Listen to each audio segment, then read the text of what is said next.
All right, so I'm starting there. Yeah. Meh, kind of here, kind of not.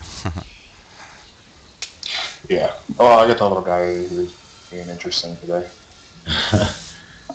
Yeah, we've got Vivian's watching Toy Story, so like I said, pretty much what we'll do is just get you guys um, to Seaside. I mean, we could probably, in theory, skip the session, but I kind of wanted to play. Katie wanted to play, but I don't know that how much she's gonna.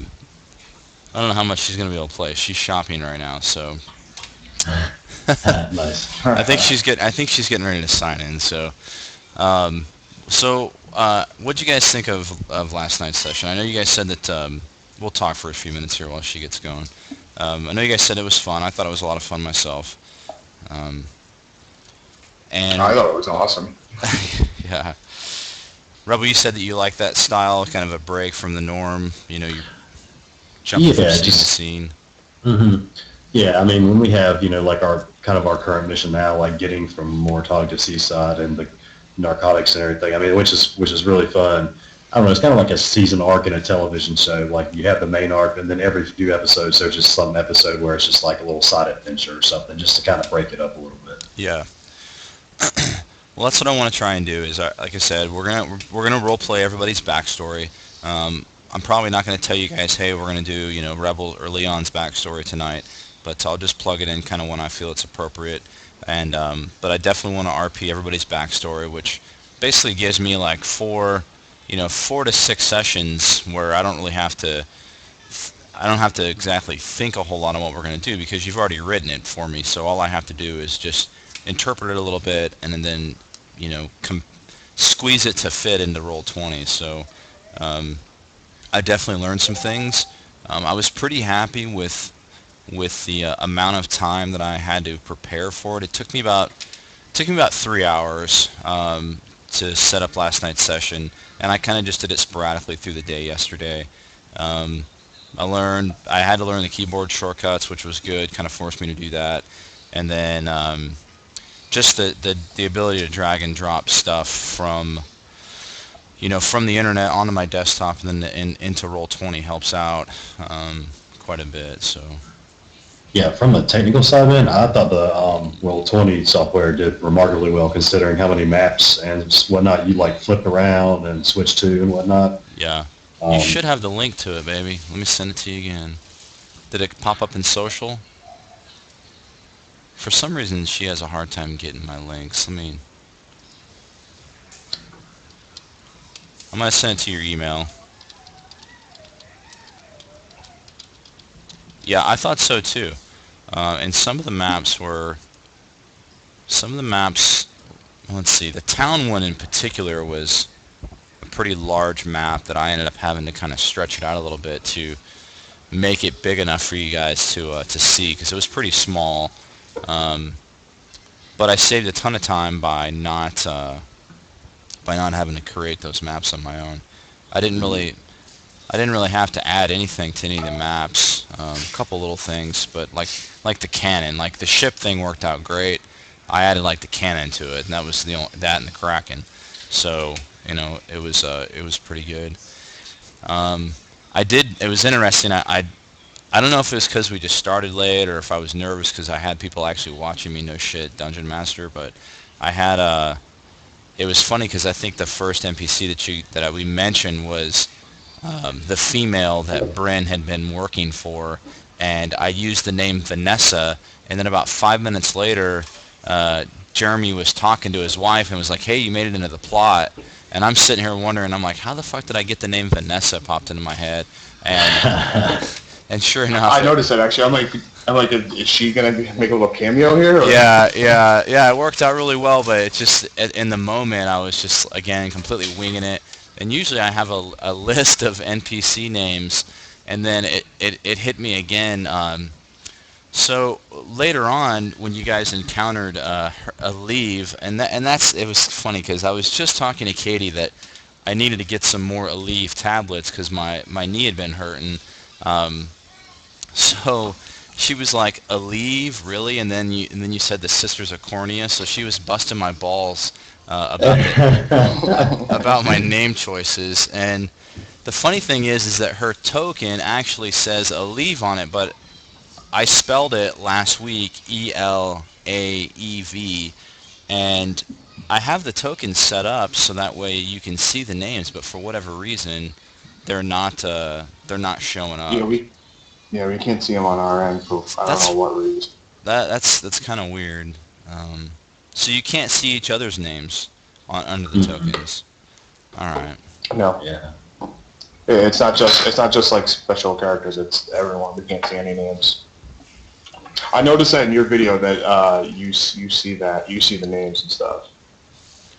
I was like, This oh, we don't get to see that. it says name Corinna, show nameplate, and then you actually have to physically check it. Um, I really do not know. Maybe it's a bug. Hey, Kitty. Shh. Yeah, I'll say one. She's got her headset on. Okay. Go ahead. No, like Rebel was saying, like I noticed from like the videos, like it's crazy all the stuff you're doing in the background. Like that's some intense multitasking. 'Cause you're like, yeah, I'm RPing out like this one random character in the town while I'm looking up like the rules for this. Like that stuff was nutty to me. Like, Yeah, it's, yeah. It's Mhm. and that's where Roll20 makes it easy, because I can just literally drop things. Not just me, but I mean anybody that's doing it can just drop stuff right into the game. Um, Usually, I have your guys' character sheets pulled up as well. From the Google Drive, and it does get a little intense, and I'm not gonna lie. I mean, one of the things that all the other game masters from like the official D&Ds from the DMs from D&D say is they have a hard time remembering what they said last session, and that definitely is holding true. So yeah. So expect more of the one-shotters, with backstory, and then all of the subplots, kind of quests that we do. So everybody has a subplot that it's based on your character backstory, and we'll try and hit the highlights as we go through like the overall campaign plot, if you will.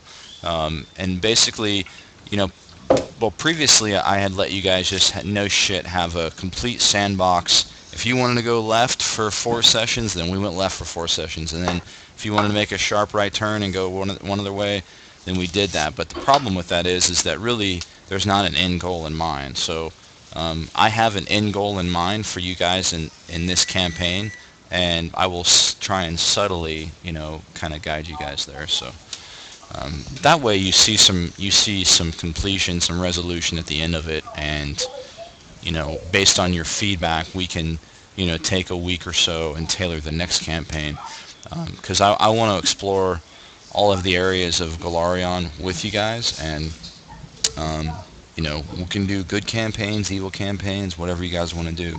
It's really up to you guys. But anyway, so let's see.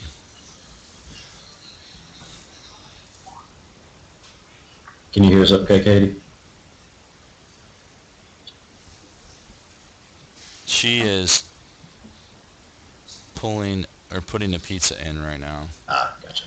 All right, so just play something, get you guys in the right frame of mind here. And I will tell you, and I'm not apologizing, but I should have ended the campaign at the end of this song, or not the campaign, but the session, and I just was so determined. That was one of those instances where, as a game master, I was like, I just want to get them back to the campsite and like have them kind of rouse themselves awake, and then I wanted you to meet her, and then stop it there, and then I passed up an opportunity to really end on a high note. Anyway, lesson learned. I'm glad you guys had fun. So I can tell you, I can tell you, Nick was like, "Oh, good, we can kill her." I'm like, no. I'm like, granted, my character would think about it, but then like after all that stuff, like no way. Let's just let this one go, kind of thing. You talking about the woman that saved you, or Aleve? Yeah, Yeah. yeah. He was totally like, oh yeah, come on over. Like you went to go help Katie, and I'm like, no, no, no. Pretty sure she's plot important. That's funny. Yeah. All right. So previously in the realms of sadness, you guys had just woken up from a very stimulating and powerful vision that you had all shared together throughout the night after coming in contact with the cultists and defeating their little sub-leader, Kronmir. And then you've encountered the elven priestess, Aleve. And I'm going to go ahead and spell her name, and seriously, it's been like this for like a week, but I feel like a schmuck because Katie's busting my balls about it, but this is how you spell her name. Yes, Sand... Maybe you should accentuate the E. The like E... Aleve. Aleve, yeah, or Instead maybe of- I'll just yeah. maybe I'll just create another name for her, but that's what I had on there last week, and I got that from a random name generator. I was like, oh, that's pretty cool, and then, but how do you really pronounce it? So, so you also Sand, and I'm calling you Sand simply because it's just easier to roll off my tongue. So, Okay. Yeah, I know. Blocked is one of those words. so you also have It's actually a real character name, so. yeah, you have Severard at your disposal now. So, and you actually have control of him. Oh, nice. We can work together to move him around. If you're busy doing something and you want me to direct him, then we can. And if I forget him on a map or vice versa, then we'll just help remind each other. But you got your familiar there, and yeah, he's yours to use and abuse. All right, so you guys, we'll play for a couple hours, and then like I said, I want to get you guys to Sandpoint so you can get off to a fresh start. Cool. So Aleve is there, and she has basically started eating her rations. She doesn't really appear to be hungry. She's in good health. Beautiful blonde hair. She's very clean, very pristine, very good in appearance. And yeah, so she brought you guys that chest of gold, and that's where you guys are at right now. And I'm gonna turn on a little bit of music and. Oh, I do have one question. Sorry, Sure. before we get into No, this. go ahead. This is pretty informal today, so. Okay. Last session. Do I know who that woman was? I mean, I would imagine I do, but. No, you don't. Okay. She basically picked you up, scooped you up, and then left. Left me with. Left you with Severard. Severard. I will tell you that basically in her mind, as much as she wanted to, well, she didn't really want to take care of you. She wanted to. I'll just tell you that woman wants to manipulate you. There's a reason why she pulled you out of the fire. Right. I gathered that there's something going on between her, my father being in power. Like I kind of get that going Yes. on. Yep. And you. Okay, and I'm like a pawn in that. Something like that. Yes. So. Okay. Yep. Clarify a little bit without giving away too much, but yeah, basically that's it. She saw an opportunity, or maybe there was an opportunity there and she took advantage of it. However you want to interpret it, but I would say Okay. that you'd still definitely owe her a lot, but at the same time maybe she took a lot from you as well. So, Hey. Right. yeah. But cool. Okay. Okay. So that's where you guys are Just at. because I didn't. I know you didn't write her in, but Yeah, so I was like, I don't know. I really don't know who that is. So yeah. Well, That's why I was like, should I know who that is or no? yeah. No, Okay. I didn't want you to. You just know that Nope, that's good then. she basically granted you a familiar. So Right. I gathered that now. Okay. yeah. But like above board, you know that. But even your Sand himself, though, basically after he regained Okay. consciousness, Severard was just there. He felt the hands pulling him out of the fire, like in a deep, you know, Right. seated state. Like the soul shifted kind of Right, way. yeah, I see the light kind of sensation. So, but Right. And obviously now, like as an adult, I kind of understand reliving that. I probably understand what was going on with Circum yes, it and provided. I will say that you did have the dream, so whatever Sand saw in that dream provided some clarity, and so now why did you guys have a like a community dream together? Did Aleve do it? Was it something that was on the blade of the cultist, or I mean, who knows? But that's where you guys are at with it. So maybe it was a god see an opportunity to, you know, Scrotus. fiddle, yeah, to fiddle with an adventuring party.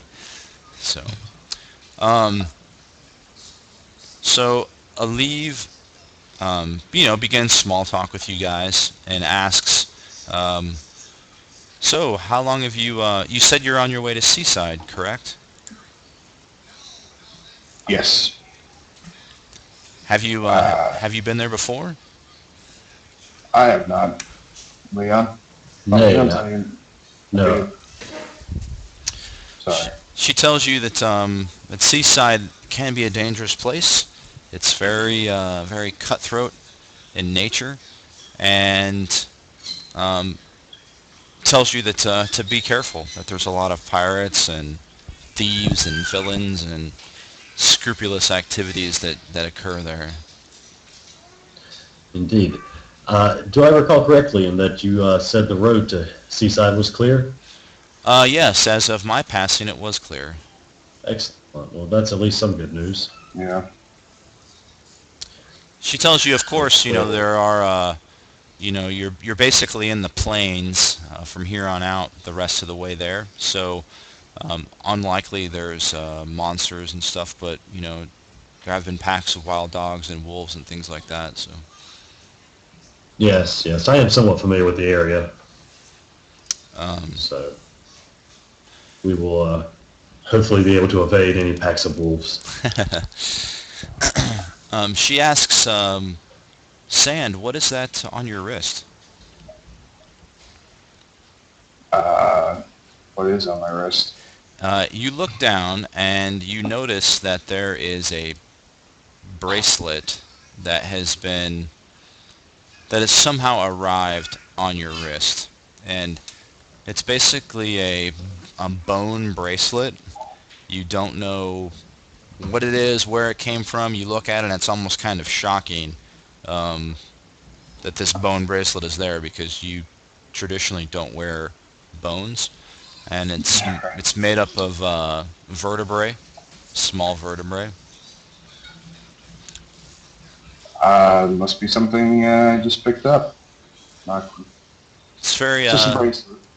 She says, "Oh, it's very peculiar. It appears to be some type of human bones. Should I be concerned for my safety, Sand, or Mm, no, you're safe here now. okay?" She can see that she's got a concerned look on her face after seeing the bracelet. Can I guess detect magic? Yes, it's definitely magical. Okay. Okay, and let me see if I can put this into your journal. Add. Okay, that does not work. Okay, I'm going to delete it for now, but I'll add it to your journal later. Okay. So,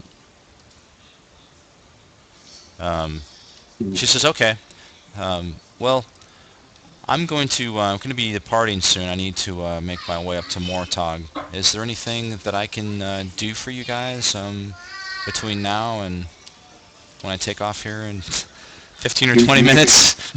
You, you mentioned you were a priestess, right? Yes, I'm a healer.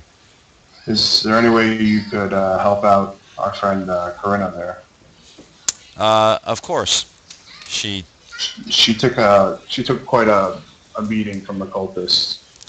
she goes over to Corinna and places her hands on Corinna's shoulders. Corinna's still sitting on her bedroll, and you see her mutter a few words, and there's like a small glowing light that emanates from her hands, and Corinna says, thank you, I feel much better.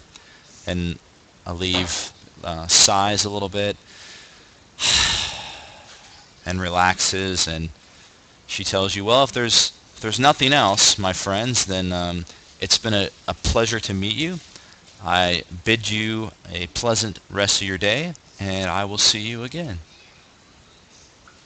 I certainly hope so. Thank you for everything. And she tells you that there is 535 gold pieces in the chest. She counted them while she was waiting for you to wake up. Excellent.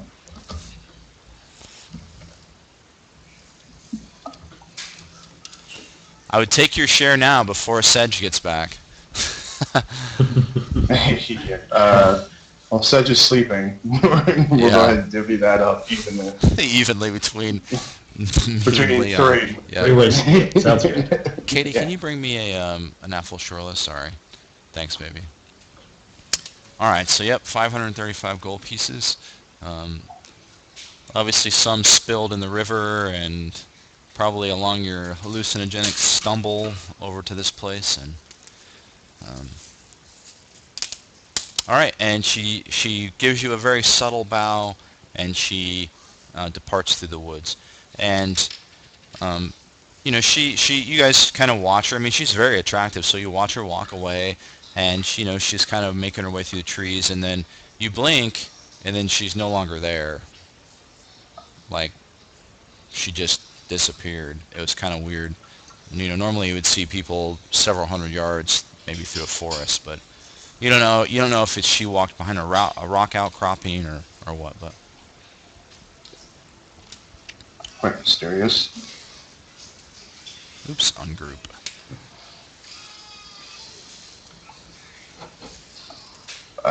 So we each get 134 and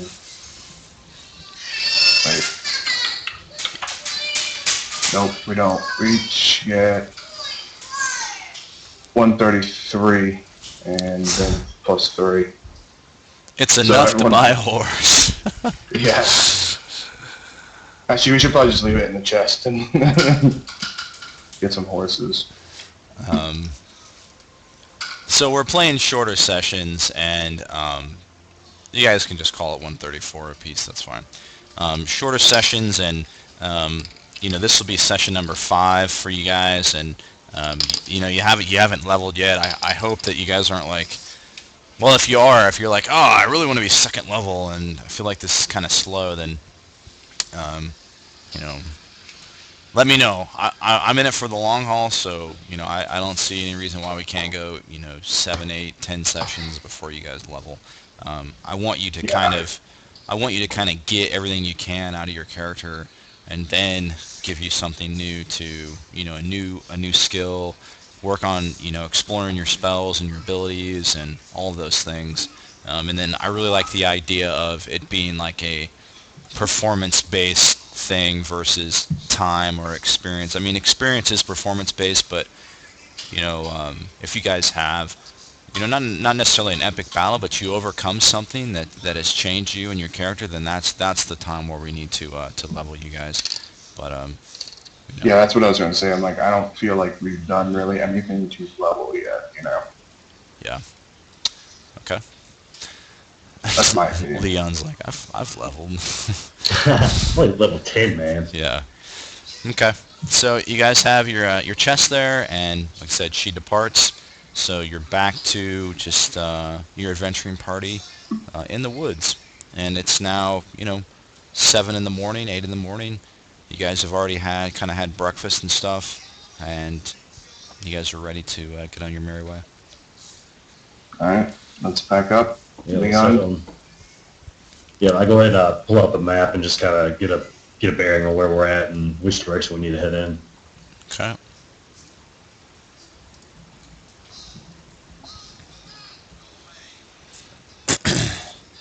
So as I mentioned, you're about half the way between Mortog and Seaside, a little further than half the way. So uh,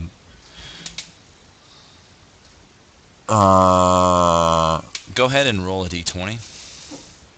So basically, we're just going to do like a geography check to, well, you're like, fuck yeah, we're going this way. Okay, so no. Oh yes, I recognize this part of the force very well. Yeah.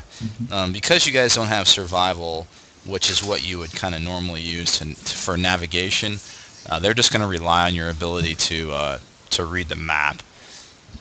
Okay. So you quickly find the road again and make your way towards Seaside. Um, so I think this is actually the fourth day. So over the next 2 days, you guys don't run into any trouble. She was right. The road between where you guys were at and Seaside. I mean, you never know. You could have encountered like a lich or something along the road. I don't know. Yeah, you could hit a 1 and we could have ended up like in Yeah. Hellmouth. Yeah. You've been like, hey, this is great. So, I remember going by mountains. But, trust you, Leon. all right. So after 2 days of travel, you guys make it to Seaside, and I think that I have a map of Seaside. 1 second. Oh, he took my. I gave Jeremy my hard drive last night to take to his place and to copy. So so I'm going to pull up a town real quick.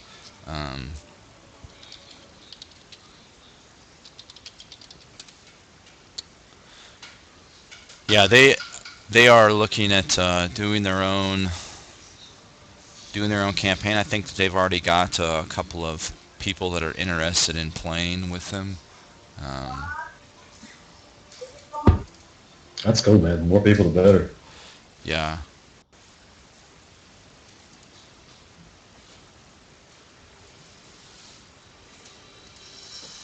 Okay. All right. So that worked out pretty good. I'm finding that if I use maps that do not have grids on them already, that makes it a lot easier for me. This Roll20 actually has a pretty cool little function that lets you align the grids on the maps, but it can Depends be. on the scaling, I guess. Yeah, sometimes it ends up being kind of a pain in the butt. So, all right, well, I found a map for Seaside. Let me just resize it real quick. As you guys are getting closer, you can definitely tell that you're getting close to the ocean. You can smell the salt air. There's seagulls overhead. You're kind of in grasslands, and off in the distance, you can see that there is in fact a harbor, and that there are ships and masts and things like that poking up over the horizon. So let me resize this real quick.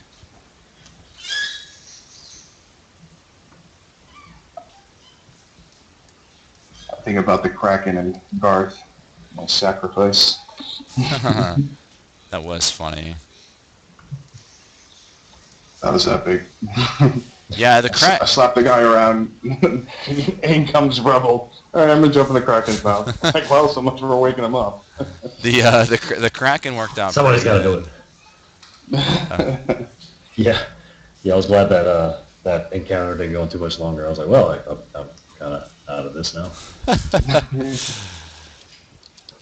All right. That's what Garth would have done.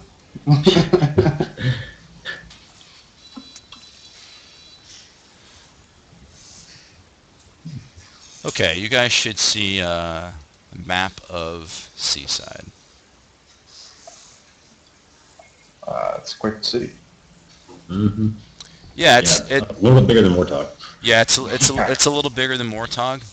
Basically, you guys are up here at this northern gate, and along the way, outside of the town walls, are just lines and lines of beggars, and they're as you're walking by, they're like penny for your thoughts. I need to feed my family. Please help. And people outside of the town are not doing well. There's like gypsy camps set up along the way, and one guy reaches out to you, Leon, and grabs your arm and says, "Sir, please, please, my brothers and sisters are starving." I push him off my arm, slap him aside. Off me, you filthy peasant. And he kind of, skulks away and throws you a dirty look, and people around you are like, "Hey, you don't have to do that. He's just hungry." And Well, then you people feed him. somebody actually throws a rotten tomato and hits you in the shoulder with it, which you strike me as a pretty immaculate, not like in a prep boy kind of way, but you take good care of your equipment. And this rotten tomato splatters on your shoulder, and you can't tell who threw it, but somebody did. Well, I just kind of casually wipe it off and mutter something under my breath. Okay. All right. So you guys are going to kind of push your way through the crowds of beggars, and you approach the gate. In front of the gate, there's several guards that are basically standing there, and they look like men at arms. They've got halberds and things like that, but basically they're guarding the gate. On the left-hand side, there is the Gunnison River, and that's the river that runs basically into Seaside and out into the bay.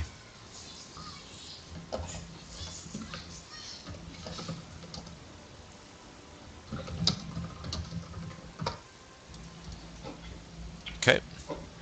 Halt! What business do you have in town? We are merely just travelers visiting from Mortog. We have just heard about Seaside and wanted to see the city for ourselves. What do you know of the attacks that have taken place on the road between here and Mortog? Well, now that you mention it, we actually ran into some cultists of Abraxas on our way down here. It seems they had slaughtered some gnomes. Yes, that's the attack that we're speaking of. What can you tell us about it?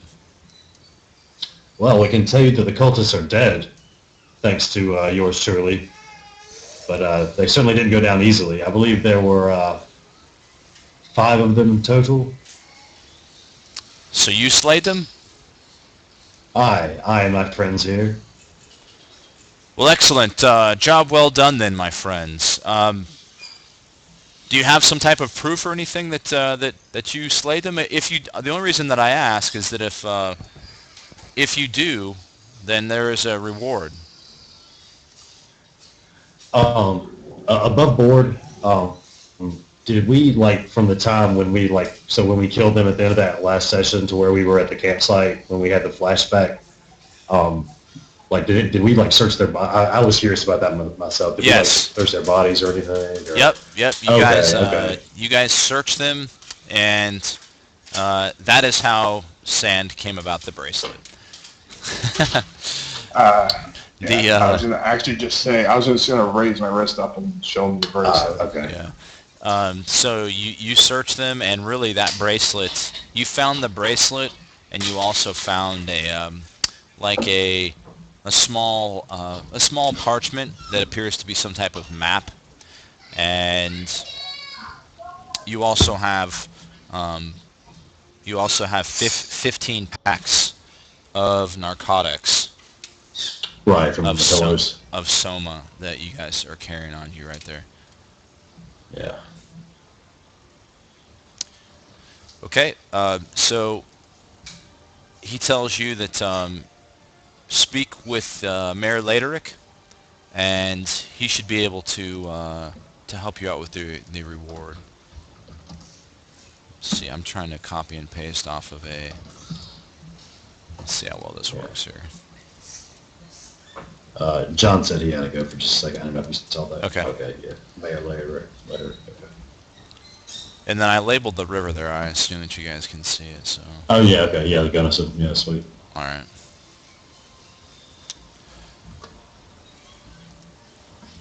Alright, so the guards let you guys pass. Corinna, you have anything? You see one of them eyeballing you. And he kind of gives you a once-over, you know. Obviously, he's checking you out. You ignore him? He's pretty attractive. Why don't you go ahead and roll a willpower check? Just roll a d20 and I'll...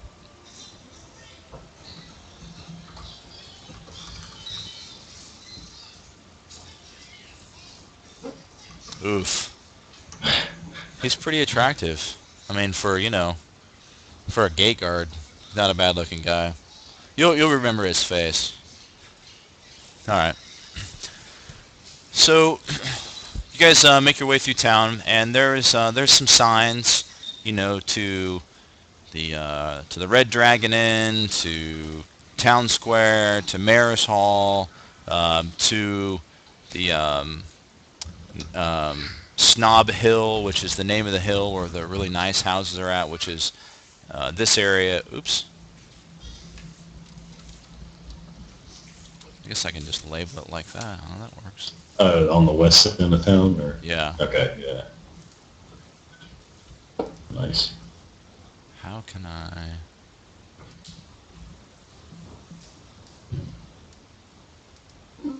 I'm not good with the text just yet.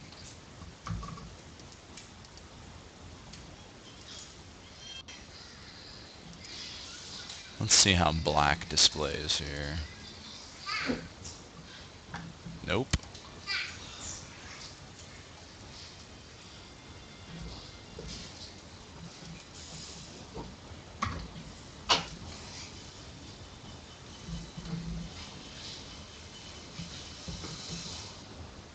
I guess white's going to display the best, so that's what we'll go with. Yeah.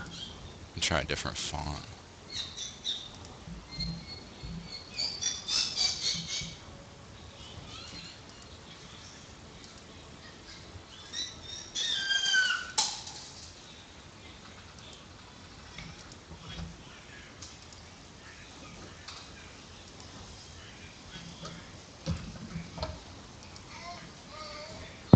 Sorry about that. It's alright. Are we attacking the guards? What's going on here? No, we're just kind of walking through town right now. Yeah, I was just telling them that, off in the distance you see a hilltop with large, large houses on it, and that's, it says Snob Hill. It's obviously not called Snob Hill in the signs, but Right. It's like historic Yeah. district or something like that. But that's where the nice houses are. Then there's the town square, and really it's just giving me an excuse to dick around with the text tool here to. The town is broken up into 3 or 4 different quarters. You've got the Snob Hill area. Oh, come on now. On this side, and then basically the quarters are 1, 2, the area that you're walking through, and then the harbor district down here. Okay. You guys have any place in particular? Do you remember who your contact was? It's down in the docks. I know that. I forget. I thought I wrote it down, but I didn't. Okay. Well, I mean, you can just go down there and ask around and say, hey, who wants this Soma? Yeah. Right. Yeah, that would be a great idea. Excuse me, officer. Yeah. Where would you sell Soma? If one were to acquire some Soma. I'll write this like this. Harbor District. Okay. You were actually instructed to speak with the harbor master for your shipment, and he would be able to help you out. All right. Let's make our way towards the water. Okay. Okay, so you guys are making your way down there, and you see definitely some seedy character types as you get closer and closer to the harbor. You guys want to just kind of skirt along the wall, or are you guys going to walk through the middle of town, or? Um, Say, Leon, you're the guide. I've never been to this city before. I have. Sometimes the best place to hide though is right out in plain open sight. So I'd say we walk right through town. Well, let me ask this: are the roads bigger, like on the outside? Like, Uh, what would be like the main streets, the ones that we see there? yeah, there's the ring road that goes around town is pretty good size. There's patrols that walk it on a daily basis. Other than that, basically um, I mean, I don't think we would go like through like the middle of town, but like I mean, maybe like one of these like side streets, like right there or something. Yeah. Like it maybe just slightly coming down. so this is basically the main drag through town. That one there. And then from there, there's a main road that basically goes off into each quarter.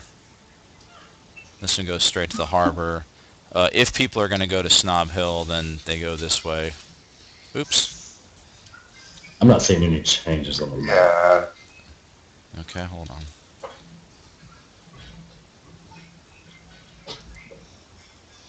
Ah, nice. There we go. I'm going to delete that. Gotcha. Yeah. Yes. I mean, I see what you're saying. Yeah, I think So we like would. that's I think we would center. kind of. Yeah, I think we would hang like a left, like right there, instead of going right, and kind of just go down.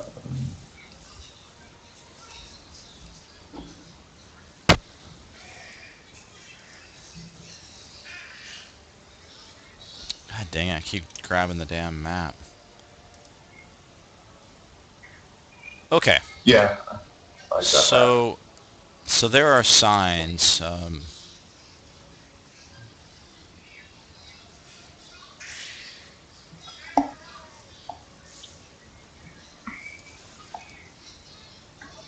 There are signs that lead you basically to the harbor master, and he is located.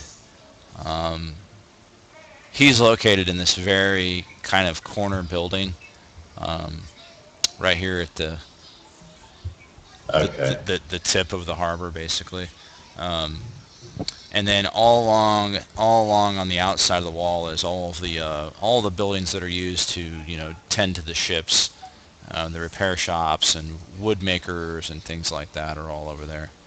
So, all right. So you guys don't have any problems finding the harbor master, and there's basically a sign that says, harbor master. All right. We go in. Okay. You go inside, and there's several people that are in there, and they are discussing. They're discussing shipping, containers and shipments, and you hear people arguing about prices and haggling and things like that. And there's one dwarf who kind of stands out from the rest of them, and he is wearing something that kind of looks like a little bit of a uniform, but he's pretty dirty from being down around the docks all the time. But you notice that all the people are more or less kind of haggling between themselves, but they're always going to him as well for feedback and information. And at some point he's like, "Y'all are going to keep it down in here. This is a place of business, and I can't be having you just come in here every day, running your mouths and arguing amongst yourselves. All you got to do is just treat each other fairly, not try and screw each other over every day and make your damn shipments. Sometimes I swear, why have I been doing this job for 35 years? And then he kind of storms off behind the desk. I will make my way over to him. Yeah, I'll follow Galactus' lead. Okay. So you make your way over to him, and he's standing there. He's got like an abacus, and he's making some calculations, and he's like, "Oh, that's not right. That's way too much money for that." And then he references a book, and looks at a log and a ledger, and he's like, "How can I help you?" You the harbor master? "Ah, I am. Can't you tell?" I figured as much. I just wanted to make sure. "And who might you be, my friend?" My name is Sand.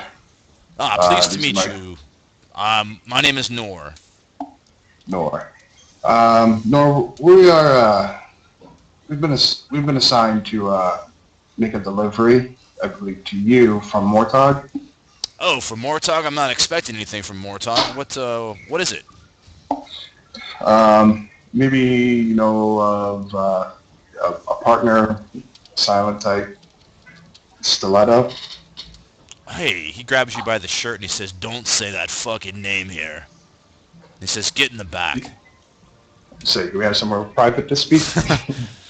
And he tells you to get in the back. Go to the back. Okay, so he basically opens the counter door, and you're able to kind of make your way into a back office, and he says, "I'll be back here in just a minute." Hmm. So a few minutes pass by, and I'm gonna write these NPC names here so that way we all don't miss them. I'm doing your work for you. That is awesome. That's a good game master there. I wrote down Nor. Don't worry. Okay, for my own, I gotta figure out a better way to do the text is kind of a pain in the butt to Yeah. work with. Okay, so after about 5 minutes or so, he makes his way back there, and he's like, "So, I've been expecting you guys. It took you the full week to get here, didn't it?" We ran into some trouble. "Oh, everything But okay?" we're all fine. But we it was worth the trouble. It was worth the wait. I assure you. "Oh, excellent. Well, that's good to hear then. Have you been delivering for Stiletto for some time now, or because I've never seen you guys before?" About a week. Ah, excellent. So you're new to the trade then. Yes, sir. Indeed, it was somewhat unexpectedly that we ended up being delivery boys in the first place. Oh, well, everybody has to earn their keep, right? Indeed. Okay. He tells you, "Excellent. Well, what do you have?" Said, show him the bag. Sedge says, "I don't have the bag." And Nora says, "What do you mean you don't have the bag?" Huh. Nora says, "Listen here, boys. I don't appreciate you coming in here, running your mouths and wasting my damn time. Where's the delivery at? Where's the shipment?" I know, Leon. Did you have the bag? Do I have the bag? I think I have I the bag. think you have the actually. bag. Yeah. I believe so, yeah. I checked my backpack and, oh yes, here it is, here it is. Ah, okay, excellent.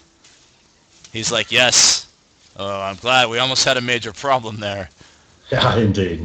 Just testing you, just testing. Really, that's not Sedge had, not a good idea. above board. Nick did have the extra goodies, right? Yes, he has the extra goodies. All right. So we'll show him that shipment. And we say, okay, there's our end. You show him the extra ones as well, or Not yet. okay, all right. He says, excellent. He takes the bag from me. He says, thank you. I would. Okay. Our pleasure. We so this transaction is done for our mutual friend there, but Yes. along the way, we discovered some let's just say a side transaction. Would you be willing to take on more? Uh, it depends. Where might this side transaction have come from? It came from the road. We stumbled upon it. Hmm. Yeah, bud, go. It's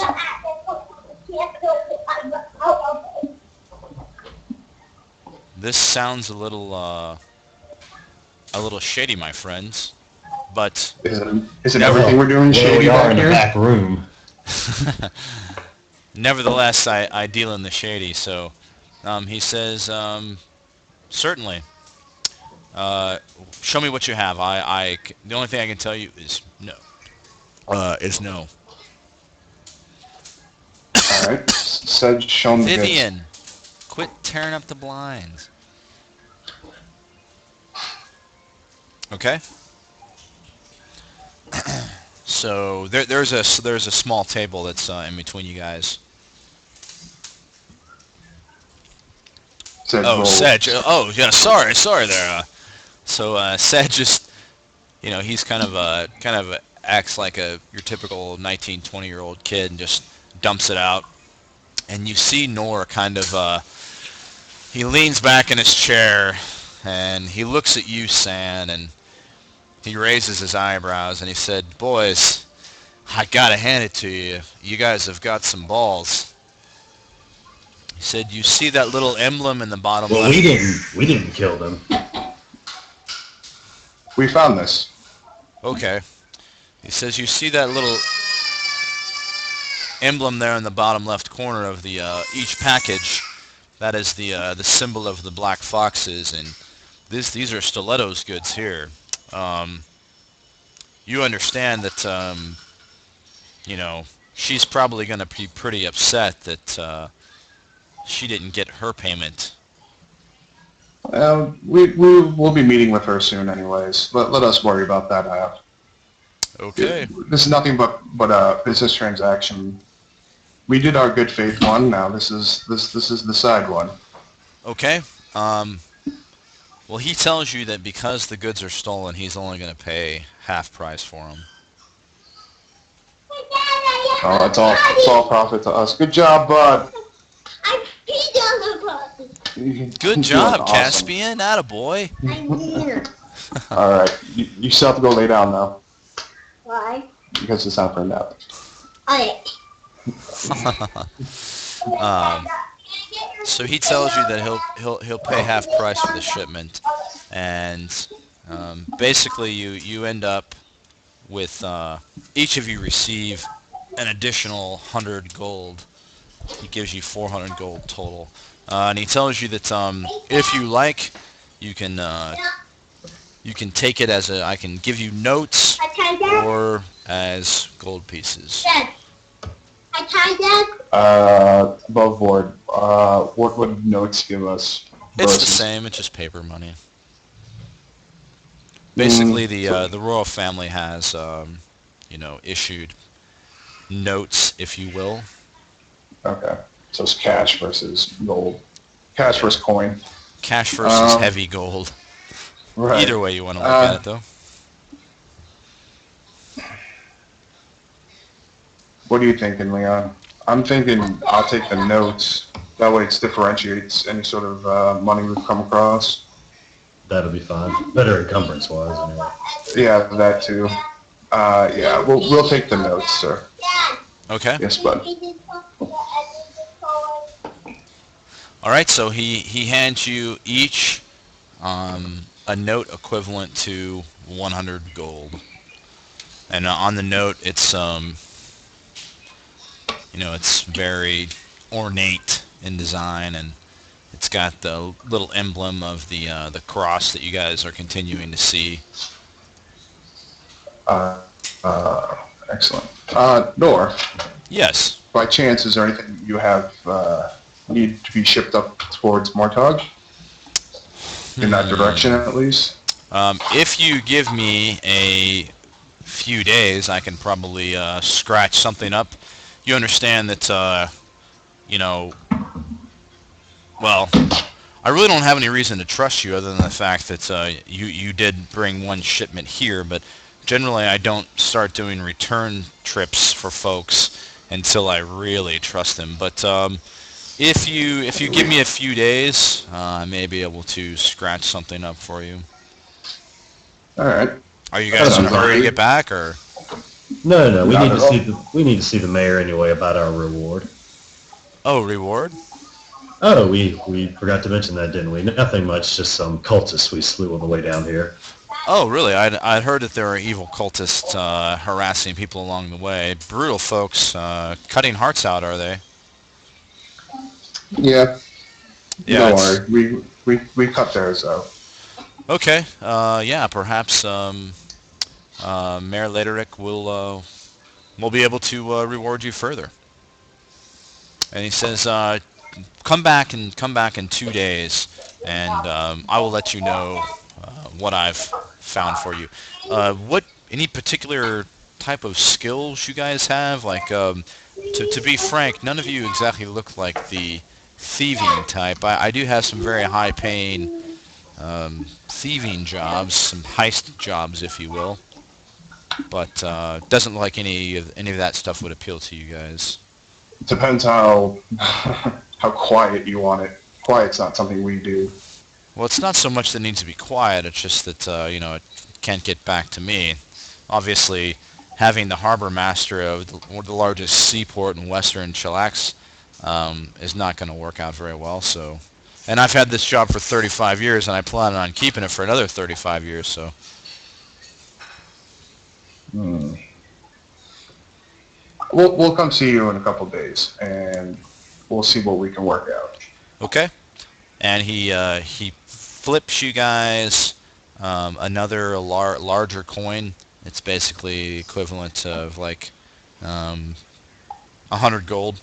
And he says, go get yourselves the best room in the Red Dragon Inn tonight. Sounds good. Thank you, sir. I'm sorry, I said 100. It's 50. It's a 50 gold piece. You guys are like, It's 100, Ron. you guys are like, fuck that. We're Dwarf giver. I know.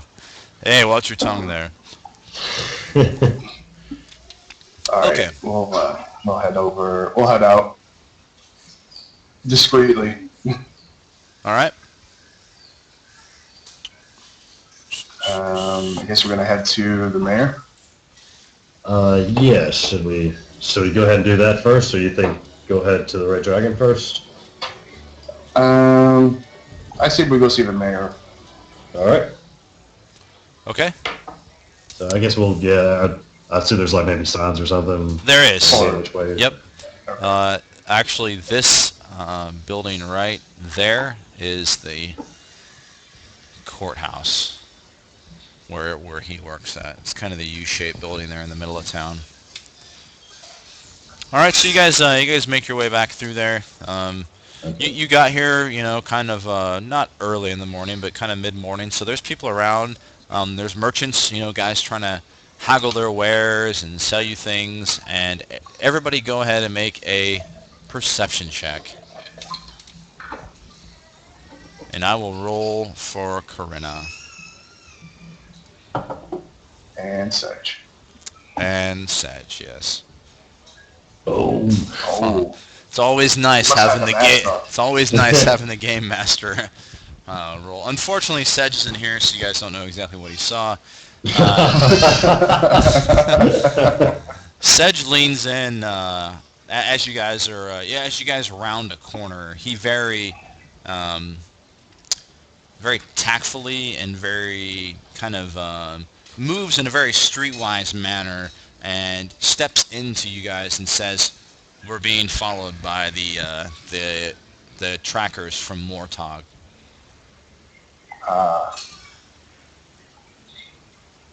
And Wish we then- knew that about 10 minutes ago. And then he he steps kind of back in line, and just as you guys are getting up to the mayor, to the city hall rather. Okay. We go in. We'll go, yeah, go ahead. Knock on the door. All right. There's two man-at-arms that are standing there, and they greet you at the door. Good day, my fellows. What brings you to the courthouse? We wish to speak to the mayor. Okay. Well, please place all your arms over there on that rack, and we will watch them for you. So you guys are inside of like I look at him and a foyer. say, I'm keeping my cane. That cane looks pretty pointy, my friend, but everybody else will have to remove their arms. Leon? I grudgingly remove my arms. Okay. Both of them. Both of them, yes. Even though that's Corinna? You guys are getting ready to go into the courthouse, and the guards have requested that you give up your weapons. You're going into the courthouse to speak with the mayor about a reward, for slaying the cultist. And this is turning out to be the most profitable Pathfinder session I've ever had. No kidding. If she's reluctant, I wouldn't mind her standing with our equipment. Okay. She can wait Sounds here. good to me. All right, so you guys ground your equipment, and Corinna says, "I'll watch it." So, because those high-end starter weapons you guys have, board, a little above board banter there. Above board, someone does have a decent weapon. I know that. Yeah. So I don't want him to lose it. All right, so you guys, Severard has been flying above, I suppose, and he gives you like a little mental flash of the two people that are tracking you, and they are waiting across the town square. While we're raiding, I will relay that information to Leon. Okay. So you guys leave your equipment, and you guys are allowed inside. So it's a pretty simple, it's a good sized place. It's wooden construction. The steps are stone, but the building itself is wooden. But you guys make your way inside, and there is a secretary, a cute little gnome that's there. She's got wild red hair, and she says, "Well, hello there. How can I help you today?" We're here to see the mayor. We're here to see the mayor. Mayor Lederick. Well, the mayor's pretty busy today. Is there something that I can help you with? Yes, you could usher us towards the mayor. Well, as I mentioned, is there something in particular that you're here to see him for? She's fidgeting about. Yes, reward for what, my friends? Dispatching the cultist. The cultist, of course. And she says, "No problem, my pleasure." And she takes you into the mayor's office. And she knocks on the door. "Mayor Lederick, we have some young men here that have slain the cultist." And so he says, "Excellent. It's a human. He's dressed pretty modestly. You can tell by what he's wearing that he was a sailor at one point. He's got on like a blue leather tunic and thick cloth pants and boots. But just looking at him, you can tell that he's spent a lot of time around ships. His hands are very weathered. He has those crow's feet on the eyes, but he's got long, kind of brownish hair that's in a ponytail." And he says, please come in, my friends, and have a seat. Tell me of your journey here to Seaside and of these cultists." Of course. Well, we were heading from the north and come across a river. And after the bend in the river, there was a group of cultists sacrificing gnomes and horses. Ah, We attracted their attention and dispatched them. I believe that was the Koduf River that you crossed. Is that the one? You don't need to write it down. It's not that important, but the Koduf River. But yeah, that's your question. I believe so. Yes, yes. It's about 2 days ride from here, north. Sure, that sounds right. Yes. Yes, indeed. Okay. Well, do you have any type of proof or anything? There is a reward, but I want to make sure that that the money goes to the right people. So, do you have any? I heard that they were cutting hearts out. Do you have any of the remains with you or anything like that, or am I to just take your word for it, or? Sam, show him your disgusting bracelet. I raised my wrist up. Ew. Are those bones? Are those vertebrae? I shrug and say it's a trophy now. Fine then. Our friend here acquired this from the cultists. That Okay. should suffice as proof, unless you believe we go around making jewelry out of vertebrae. Well, I mean, you don't look the type, but you never know. Evil people do strange things. So, That they do. all right. She says, "Well, very well then." He's like, "I'm certain that you're here to collect your rewards. That way you can get on about your day." Yes, sir. Okay. So he goes to the back and he comes out with a kind of a smallish sack. I'm not gonna lie, it's a little disappointing, perhaps in its size. And he pulls out a ring, and he says, "Yes, my friend, you have something to say, or?" Sedge, count the money, and what's the ring? He tells you that this is a magical ring, and this is the reward that you're going to receive. What are its properties? He tells you that he is not certain. He's not a magician, and that you're going to have to take it to somebody to have it identified. So above board, we're going to try and do this new system, if you will, where when you guys encounter a magic item, instead of me just telling you what it is or rolling it randomly, I'm going to ask you to do a little bit of homework, and then as a group, you guys can decide what magic item you'd like it to be. So in this case, my first thought that comes to mind is probably a ring of natural armor, +1, or just a ring of natural armor.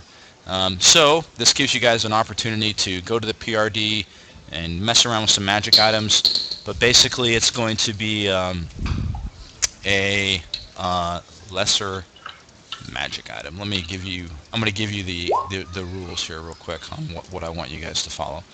Unless you guys would just rather have me dictate something to you, I would like it to be something that you guys are going to find use with. Yeah, that sounds pretty cool. Yeah, I like us working together, try to help each other out. I like that. Let you guys kind of manage your own magic items. And obviously, it has to meet my approval, but So no ring of spell storing. poor Caspian.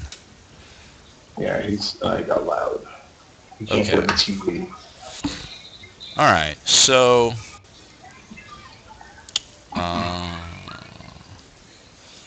how can I make this possible for you guys? Core rulebook, magic. Give me just a second.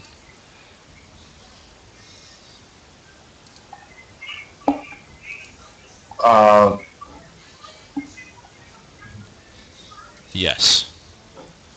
No, I'm just thinking. Rebel, what kind of armor do you wear? Either light or none. I have pretty much. Let me get my sheet up real quick. I've got a Curus right now I'm wearing, and it gives me a +2 bonus to armor. That's about the most I can wear and still be able to use my spellcasting abilities. So I'm actually pretty, not great on armor, but I've got some decent modifiers right now on my armor. Okay. So this thing was that. Yeah, that's you're the only one I'm like not sure of the armor.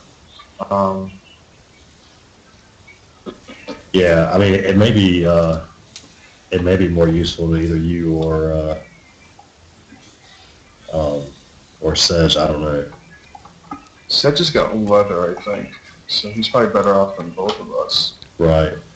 Okay.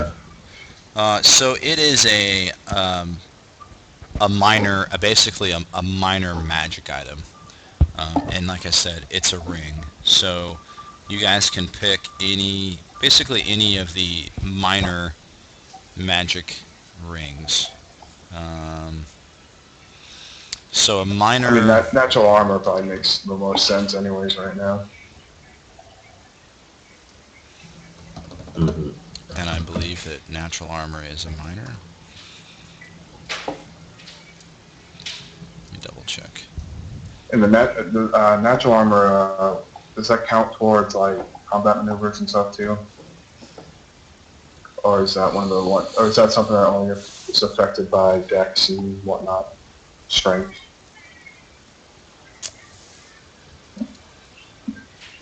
Strength would be. Oh no, dex Okay, applies so too. oops. Ring of natural armor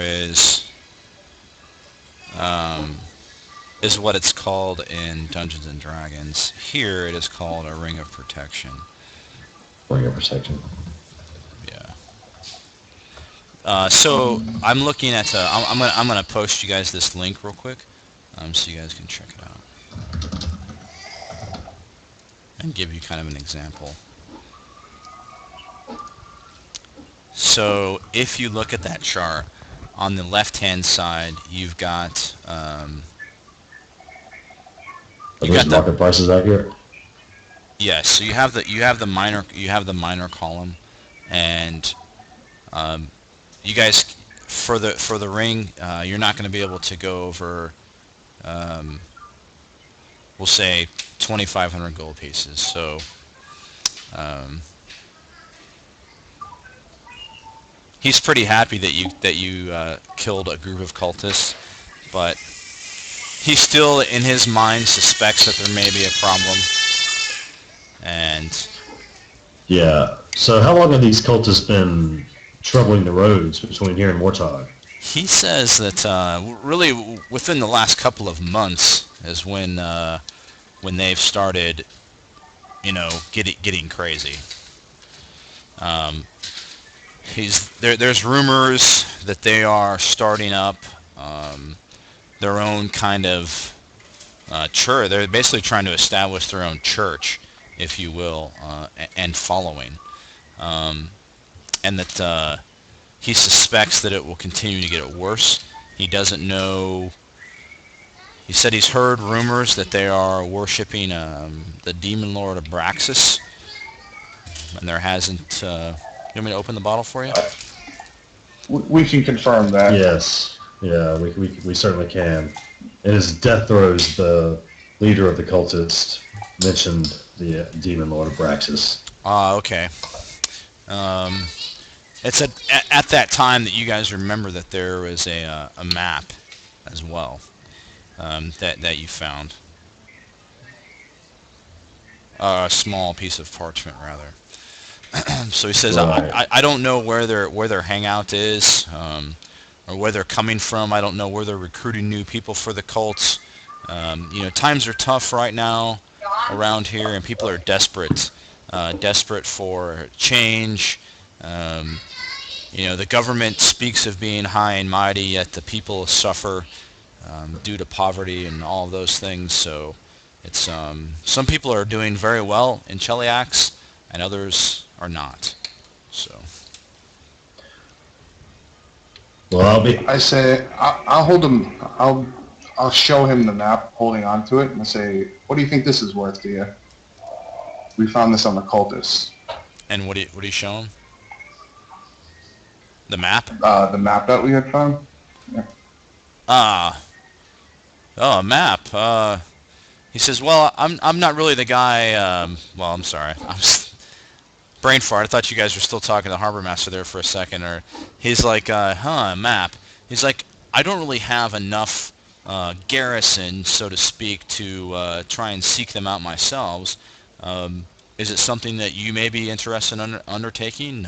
Perhaps recon the location and kind of report back to me. That would really do me a huge favor. I'm reluctant to send out 50 men to a location that's a few days away from here when I may very well need them to protect the town. Hmm. We leave in a couple days. We'll let us think it over, and we'll get back to you. Okay. All right. So he says, well then, if there's nothing else, then I have a meeting this evening with some of the elders in the village. We get together once a month and we discuss kind of what's going on. I'll make sure to update them with the latest reports, and that I will let them know that you encountered some cultists and you did us all a huge favor and dispatched them. Quick question: do you guys when I address the cultists when I address the elders this evening, do you have a name? Fine, we found him. Yeah. Do you have a name for yourselves? Can I refer to you as an adventuring party or a group, or who's the leader, I guess, of your party? Let's start with that. I am. I will nominate myself for that position. Okay, and I didn't catch your name, sir. The name is Sand. Okay, Sand. Good to meet you.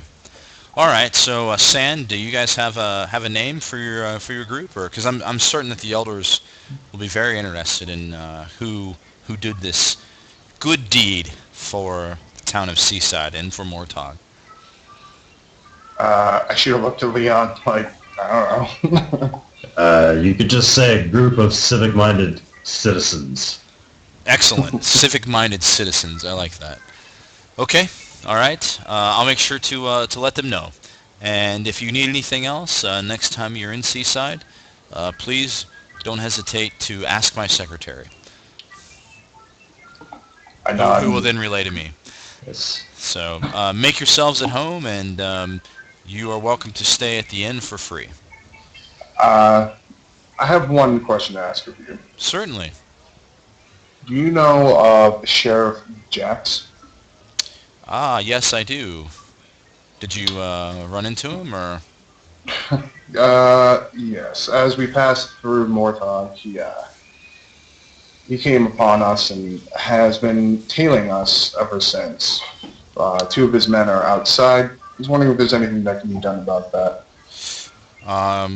Well, I mean, I'm certain that they wouldn't be tailing you without a reason. Is there something that I should be concerned about? No. That's why I asked for your help. Sheriff Jax is a very peculiar man. He's kind of very bitter, if you will.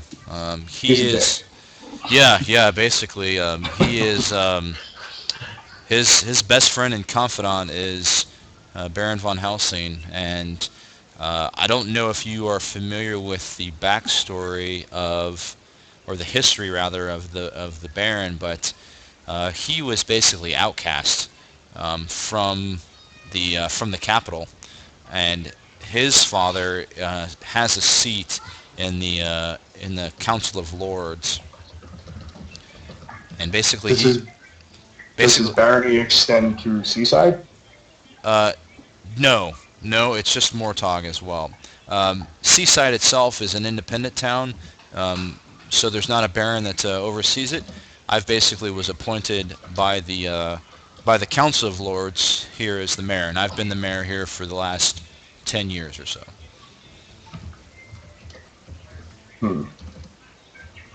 So we should be careful, but there's nothing you can do for us? I can let you out the back door. We left a companion at the front door. We would have to seek out. Any way we could detain those individuals? Um, For a price, anything can happen. I slide the bag of gold back over, Okay. the one I'll that make. he handed us for a reward. Okay, that was a rather large reward that you're sliding back, and he tells you. Well, yeah. Um, What did Sedge count out before I do that? I guess. uh, well, the reward was the ring. Right. Well, I'm not giving him the ring back. Okay. So he tells you that for 50 gold, he can have them detained. I flip him the 50 gold coin we got from the Arbor Master. I stand up with a flourish and I say, "Pleasure doing business with you." Excellent. And likewise, um, I'll have them arrested now. And he says, Frederick says, there's two men. He looks out through his window there, and it's almost like he just knows who they are. And he says, those two individuals that are standing over there next to the bread merchant, um, have them arrested. And Frederick says, yes, sir. What should I tell them? Nothing. Just apprehend them and hold them for a couple of hours. And so he sends Frederick off, and sure enough, you guys see like six people, six dudes in like ring mail, kind of grab these guys by the arms, and they struggle a little bit, and then they both throw like these piercing stares in the direction of the courthouse, and then they're carted off. Once they realize what has happened, they no longer resist. He says, "Very well, it is done. You still Thank you. more than if you'd like. You can go out the front door, or I can call your friend in. She's quite attractive, by the way. Is she's single or?" Everyone who's ever asked hasn't walked out of the conversation awake. Well, never mind then. Please don't let her know that I asked. I nod. So I think we're done here now. We'll return in a few days. Okay. We head out. All right. Okay. So you guys are in the town of Seaside. There's a lot. There's a lot to do here. Um, there's the Red Dragon Inn, which is a huge, very popular tavern, and also there's in the merchant. There's like the merchant area. There's a farmer's market. There's various magic shops. There's stables, which you guys pass, and I assume that you put your horses there in the stables, and um, if that's what you guys want to do, it's 2 gold per night that you're here. So if you want to stay for 2 nights, then just make sure that you subtract I'm sorry, 1 gold per night. Is there a let's say a less well-known inn, like one that wasn't mentioned to us by the harbor master when the guys were following us? Yes, of course. If you go into the Welsh Quarter, that's where the brothels and things like that are. Excellent. We will go there. Yep. You guys are able to go there, and you find an inn, and it is called.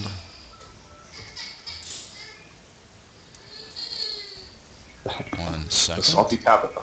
The Salty Tabitha. Just a second.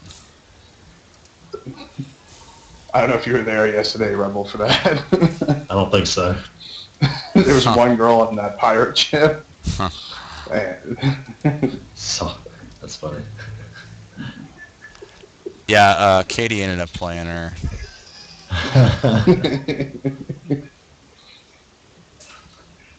Okay. Yes, there's one called The Thirsty Cat.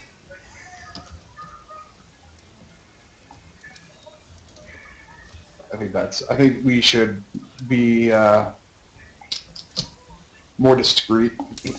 So if we go here versus the one that everyone's telling us to go to, those guys are off our trail for a couple hours at least. All right, I have to use the bathroom. I will be back in 5 minutes. You guys take a break if you want. Okay. Be right back. Was that cool, Rebel? Yeah, yeah. How- Yeah, sounds good to me, man. Okay, cool. I just kind of ran with it. Yeah, no, that works, man. Yeah. Yeah, once we get in here, we can like maybe check that map out and just like see what kind of travel we would be looking at. Yeah, exactly. Like, have you like see if you can find out like where roughly it is, how far, how long. Mhm. Because if you doesn't want to send 50 guys there, like 4 of us aren't gonna. Yeah. I could, a couple levels, and yeah, we can, 50 guys should be equivalent to us. But right now, like, we're probably 4 versus 50. Yeah, the odds would definitely not be good. Yeah. So. Oh man. Yeah. I like the civic-minded citizens. Yeah, I don't know what, I mean, do you have any ideas, man, about what we should call ourselves? At this point, I kind of like the citizens. The citizens. Well, I mean, we can talk to everyone about that. Yeah. You haven't even really given it any thought, really. I figure I don't do a whole lot in combat, so I'll just jump to be the face for now. Sounds good to me, man. Yeah, I mean, you guys always have good ideas and stuff, so just chime in. Don't let me like do what I just did if you don't agree with it.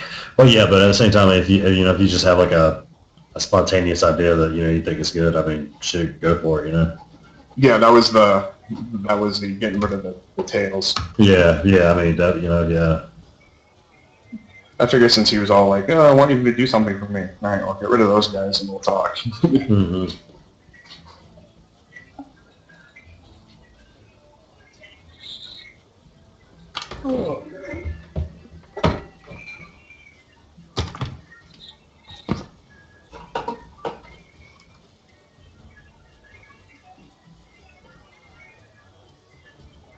Yeah, looking at that list that he gave us, I think protection's probably the best we're gonna get. Yeah, We'll just see whoever has the lowest armor class. yeah, mine is 15 right now, I think. Yeah, 15. Mine is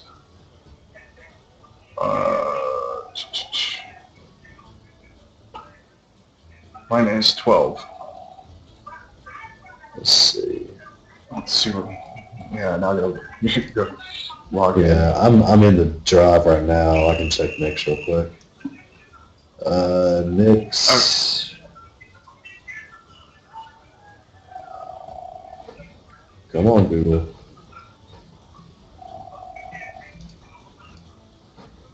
I'll check Katie's, but I'm pretty sure she's gonna have a higher armor class than anyone. Nick is 12. Okay, so we can get, Stage is 12. yeah, and Corinna's 17. Wow. Okay. Yeah. So Corinna doesn't need it. I don't need it. So we'll give it to Sedge then. Yeah. What was yours, man? Yours was 12 also, or was Yes. it? Okay.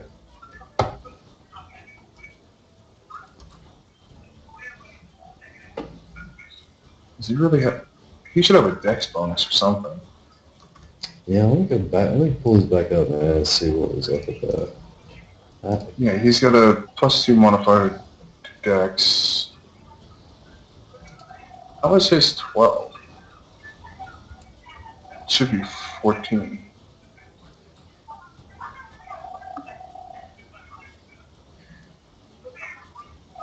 Yeah, his should be 14. Yeah. He's got his dex in there. It's like it's not adding it.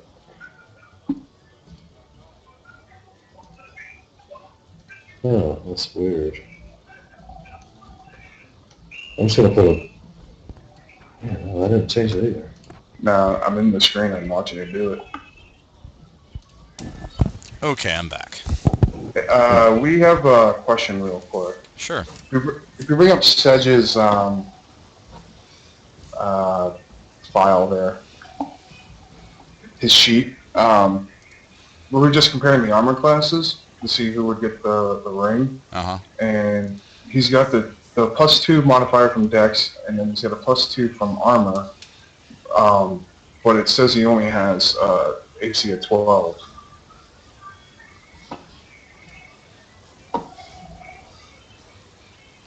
Dex and his armor. So I think he's got leather, so he should get his Dex bonus.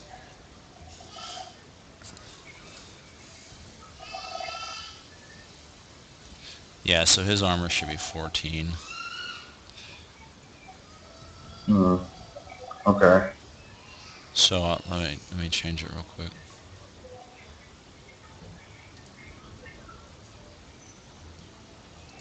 That's what I love about the Google Drive, man. It's awesome that I can just hop in here real quick and make a correction on his sheet. Yeah, so his armor should be. Like it shows the 2 modifiers, but it doesn't actually add them. Yeah, for whatever reason, his character sheet. So he was the one that I had to say, hey, I just want you to fill the sheet out on the drive and not actually save it. And then, because like originally the one that he sent back was a PDF that I couldn't edit. So let me see. Let me pull up yours real quick and see what it looks like. Or I'll do Corinna's. I know hers is right. Okay. It's super handy to be able to pull up your sheets, just on another tab. Mm-hmm. I really like what they've done with yeah. Roll20. I mean, it's been awesome. So, yeah, so hers added correctly, but for some reason his didn't. Because she gets 5 from her armor, plus 2 from her dex modifier, so 17. And let me see if I can just edit the total. So his should be 14. Alright. I can give you the formula if that helps. What do you mean? What it is to get your armor class? The Or? formula. Yeah, because it's working on Leon's. I'm just looking at his right now, and it shows the formula in that square. So Okay, if yeah, that if you somehow can, got edited, if you can paste it. want me to just cut and paste it? Yeah, please. I'll copy and paste it.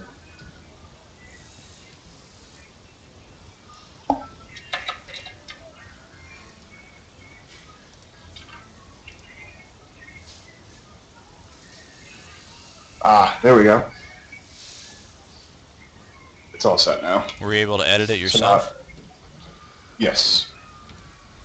So where did So you? now it adds all those cells together. So if you look at, you select the cell that has 14 total in there.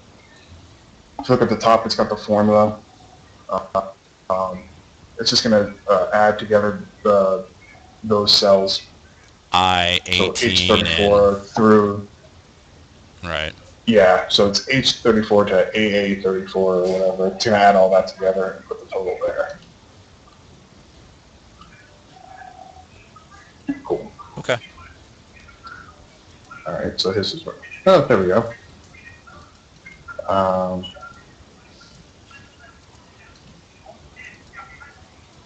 So that leaves us. All right, so he has got 14. All right, well, let me identify. We'll get the ring and my bracelet identified. I think that should be. We should go establish a room at the inn. Okay. You guys gonna go to the old thirsty cat? Yeah. Thirsty cat. The thirsty cat. Okay.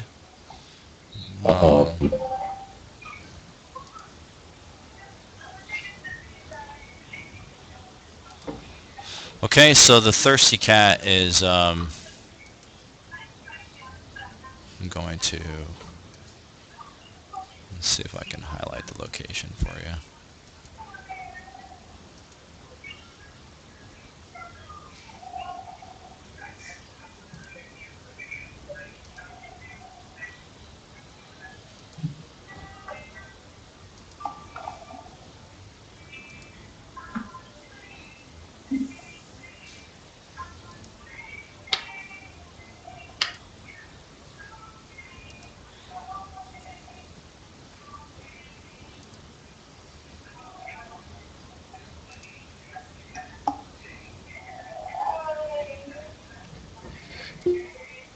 Yeah, I guess we're just.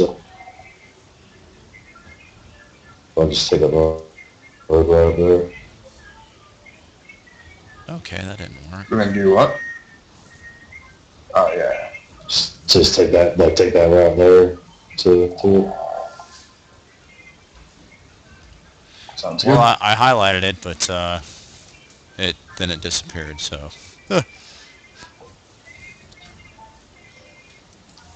try this again. Basically the main road coming off that square.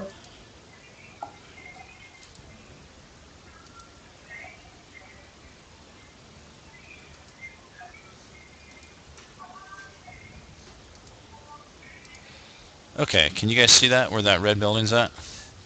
Yep. Okay, that's the Thirsty Yes. Cat.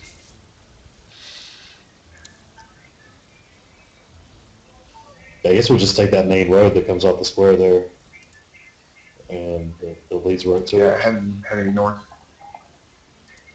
Kind of just discreetly and keep an eye out for. Okay, you're not being followed anymore. You notice that Sedge is kind of distracted by kind of the people of the streets. Um, nope.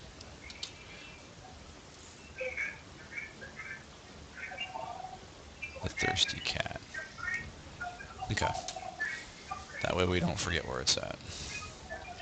Okay, so you make your way back there, and you notice that as you get further away from the center of town, that people get a little more seedy looking, and definitely there were, you know, the harbor district, the guys were smelly and very sailor and fish-like. Merchant quarter, people were pretty well dressed. You know, they were there shopping and conducting business. And the Welsh quarter is, you know, especially up against the wall here in the back, it's pretty seedy. You see there's open prostitution. There are, people that are obviously under the effects of soma, kind of meandering down the street like zombies. Hey man, how's it going? You know, good to see you, kind of thing, and people asking you for money again. But you make it to the Thirsty Cat, and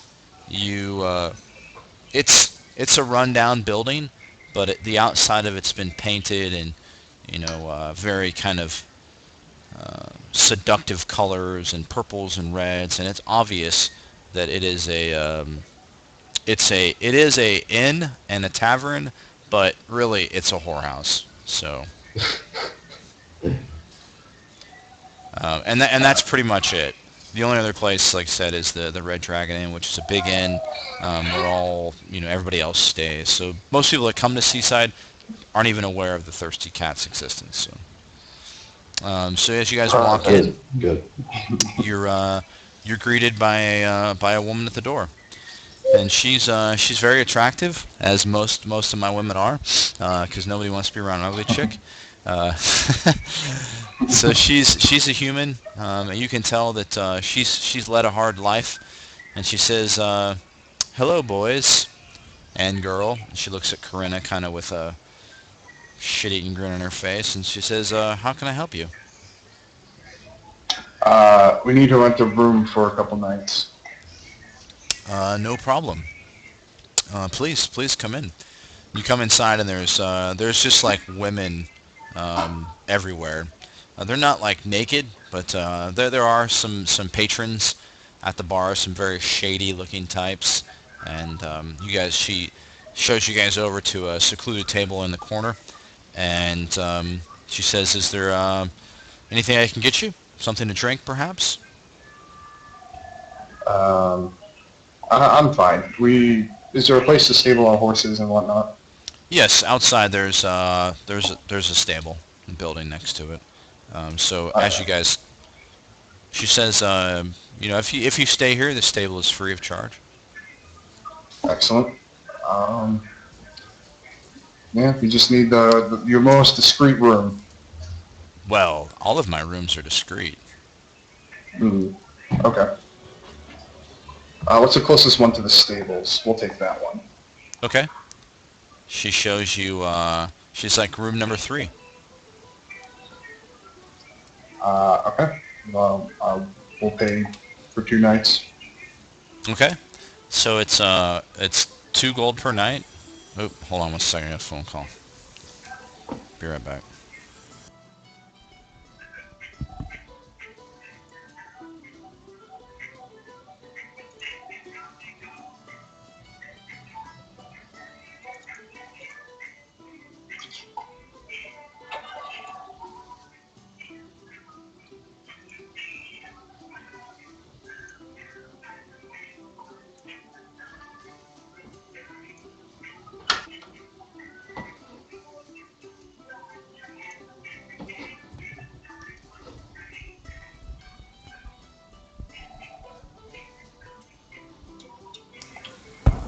Okay, it went to voicemail. So I'll get it in a few minutes. She tells you that it's 2 gold per night per person. So let's see. Let me take this off of.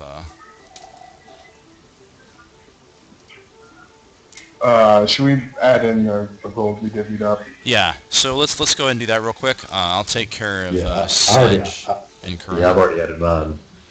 So you So guys it's ended up 100 with. from. Go ahead. So it's 100 from the guy for our extra trade, Yeah. and then the chest was 134 each. Okay. Yes. Yeah. So 234. Yep. Yeah, that's and then minus 4, so 230. And I'll flip her an extra gold piece and tell her if anybody asks, if you see anybody looking like us, you haven't. Okay. No problem at all. I deal with that a lot here, especially with women. I mean, women looking for their husbands.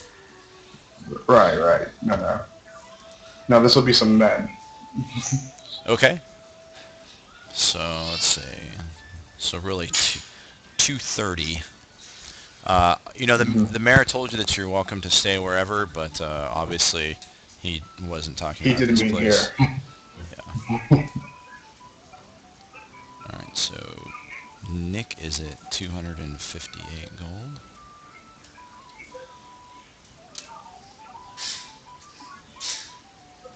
You're gonna make him pay more. Yeah, I shouldn't be sharing this with you. It's entirely too much gold for him. He will be paying away the rest of the day.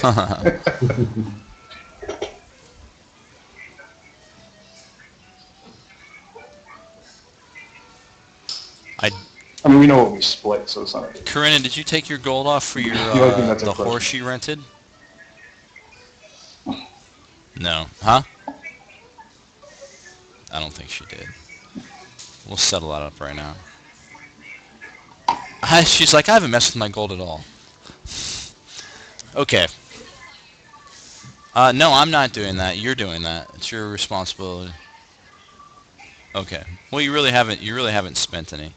I just realized that I am connected right now to our no, I'm not. We bought a range extender to go into our bedroom, and sometimes this computer will connect to it instead of the main wireless router, and it ends up being kind of a poor connection. But Yeah, is that what that? Yeah. Uh-huh. come on. All right, so you're at 36 plus 230 is 266. Okay. All right, so they've been updated on their gold.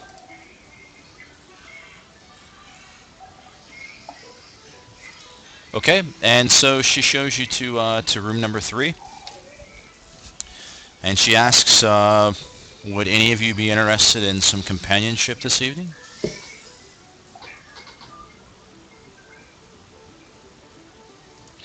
I chuckle. Not tonight, but perhaps thank later. you. Okay. She's like, well, it's buy 2 get 1 free night. And we have to pull Sedge away. Yeah, it's buy 2 get 1 free tonight, so you have the opportunity to enjoy Sounds like a delightful deal. three lovely ladies. Okay. All right, so you I look at guys, Corinna and say, behave. yeah, Corinne's not into chicks, I think. Um, no, her character sheet says that she's straight. So, all right, and you guys go to sleep.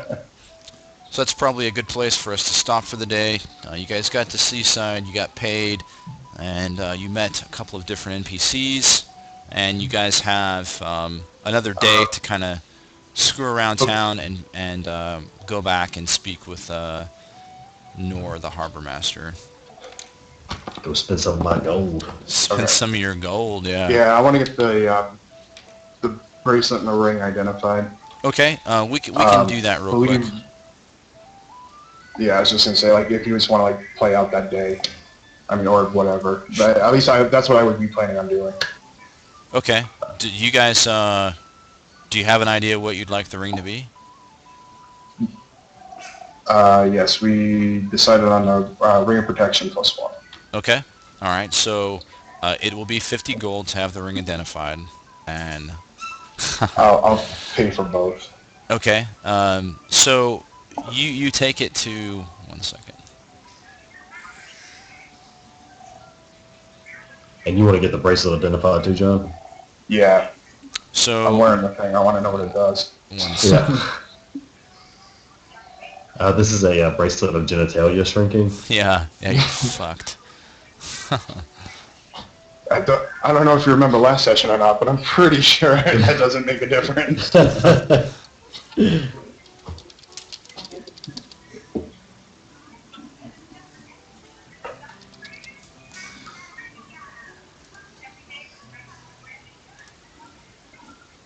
All right. So the next day you wake up and you guys are able to do some shopping and stuff at the town square, and everybody's pretty nice to you. You don't have any issues. Nobody's following you or anything like that. And Sand, you make it over to the magician's shop, and outside you see a sign that says Saporix Curiosities, and I'll show you his name. I'm gonna put it on the map too, but. And it is located kind of in between the merchant quarter and the Welsh quarter on the street there. It is one of the main shops, so it's frequented quite a bit. But you get there early in the morning, and I was gonna have the hand greet you at the door, but I'm not. I'm gonna save that for later. So anyway, he greets you at the door, and he's kind of a wizened old man human, not quite as noteworthy as Gandalf per se, but you can tell that he is a wizard. He's been around for quite some time, and he greets you and, "Come in, my friend. How can I help you?" Support, I assume. "Yes, that is my name." Uh, "Oh, I can I mean- tell that you are a troubled man. What ails you?"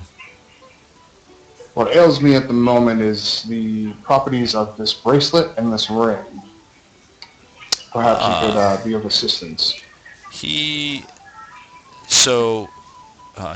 Once he realizes that what you're wearing on your wrist, you see he pulls back and he says, "I don't know who you are or what you've come here for exactly, but please take that bracelet away from me. It is cursed."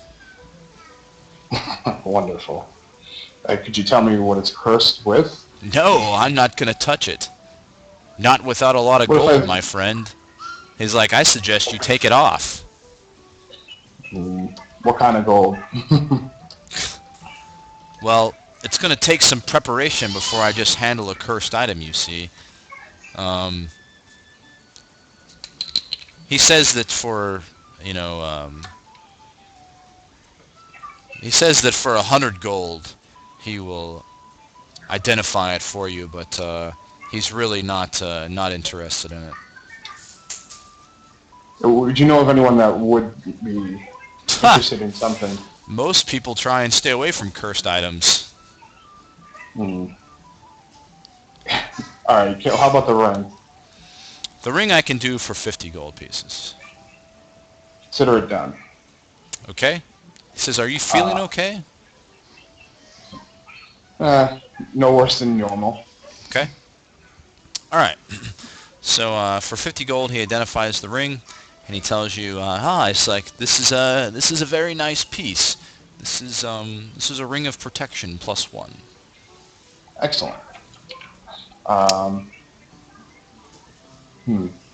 no clues on this bracelet, huh? Anything? He says, take it off and put it on the table, and I can do a cursory kind of um, assessment of it, but he's like, I really reluctant to touch it at this point. So That's fine. I'll handle it. I'll take it off my wrist and put it on the table. it will not come off your wrist. All right, I put my wrist on the table then.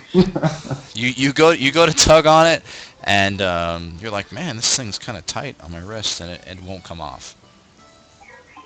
Excellent. Okay. You put your wrist on the table, and he says, Yeah, I'll put my wrist on the table. he says it's best if you can take it off, so I can just, get a true reading from the item itself. Unfortunately, it seems to not want to come off. Oh. So that probably doesn't bode well, eh, support? No, definitely not. If it doesn't, if it's on there, then there's really not a lot that I can do for you right now. This really falls into the realm. It's a cursed item. I have no way of breaking. Perhaps we should. You think they could help us at the a temple, perhaps? Yes, you're probably going to have to go to a temple of Imode or something like that to get help. I'm not going to be able to help you with this, my friend. I do not deal with curses. I do not have the ability to break a curse. So I'm truly sorry. All right. I appreciate your help. I deducted the 50 gold. Okay. And as you tried to kind of pull the bracelet off, you feel it squeeze a little tighter, like it's giving you like a little pulse, like hey fucker, try and pull me off again, and this is gonna get worse, kind of sensation. All right, so I'll leave it be. Okay. All right, and support tells you I'm really, again, I'm very sorry that I couldn't be more helpful, but when it comes to cursed items, it's not. And I wish that there was there's a couple of small chapels here, but I don't believe any of the priests in this area could help you out. You may want to seek one of the Sisters of Light. That's all that I can recommend. Okay. I appreciate it. We'll head on out. Okay. Says, best of luck to you, my friend. Apparently I will need it. Oops, I didn't type up very well. Okay, is there anything else that you guys would like to do this session? I'm good. Okay. Yeah. I'm trying to This spell seems like it's gonna be curiosity. It's not working out very well for me. Okay. Seems like it's going to be a what?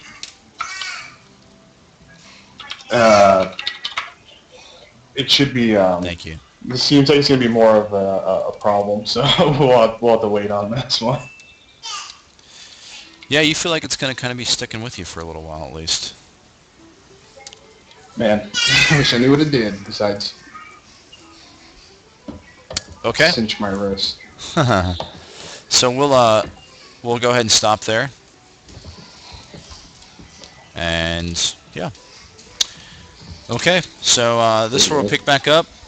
You guys have got basically in the morning. You guys are going to go see the harbor master. So once we get everybody back, get Sedge back, you guys will wake up in the morning and do whatever you'd like to do the next day. Awesome, man. Sweet. Yeah. If you guys have anything in mind that you'd like to do, or you're not sure of, please shoot me an email. And so the ring of protection is worth 2,500 gold. Um, just let me know who you guys decide to give it to, and you guys can add it onto their character sheet. I think everybody has edit rights, so all the documents are shared. All Yeah, all your I think character Sam. I sheets. think Sam. Yeah, I'll grab it because Okay. that'll put me at 13. So Okay. Cool. Probably not a bad idea. yeah. Yeah, yeah. And now that I'm cursed, who knows? Yeah. Who knows? Yeah. Who knows?